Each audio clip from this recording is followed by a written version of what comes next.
Hello, David. Hello, David.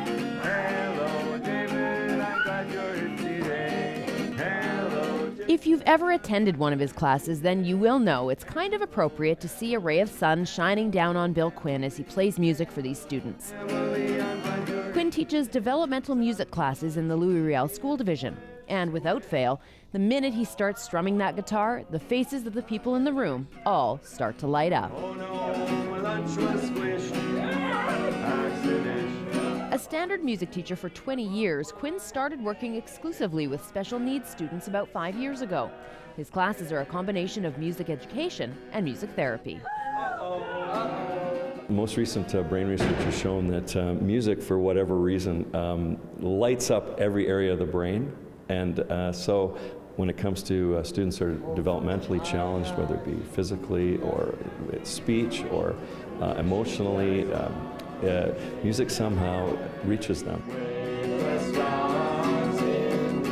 And reach them, Quinn does. Even though some of his classes have as many as 17 students at a time, he makes sure there's at least one thing tailored to each child. One of the educational assistants who has attended Quinn's classes ever since he started says what he's doing is obviously working. I think it's made them a little bit more outgoing. They feel comfortable moving around in their class. They're not embarrassed to do any of the moves, and they really enjoy the camaraderie, I think, that they get with their classmates. Brother, you want to take that off for me?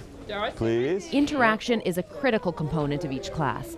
So whether it's having the students take care of the song list on the wall or using special props that correspond with song lyrics, the point is to give each of the students a way to get involved regardless of their ability level. 1, 2, here we go.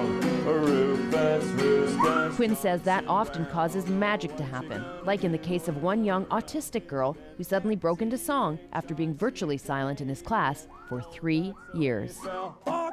But I always liked music, I always liked to play along, but I could never get her to sing any of the songs. Even one of my goals is always to get the kids, even if I can do one phrase of a chorus or a verse.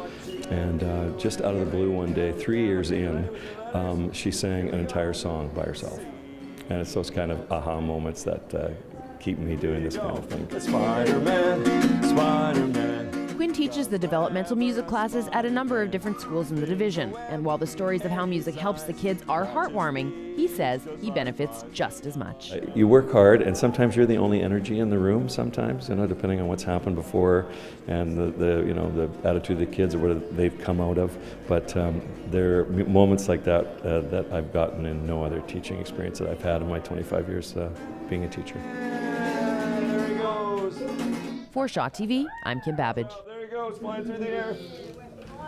Good work.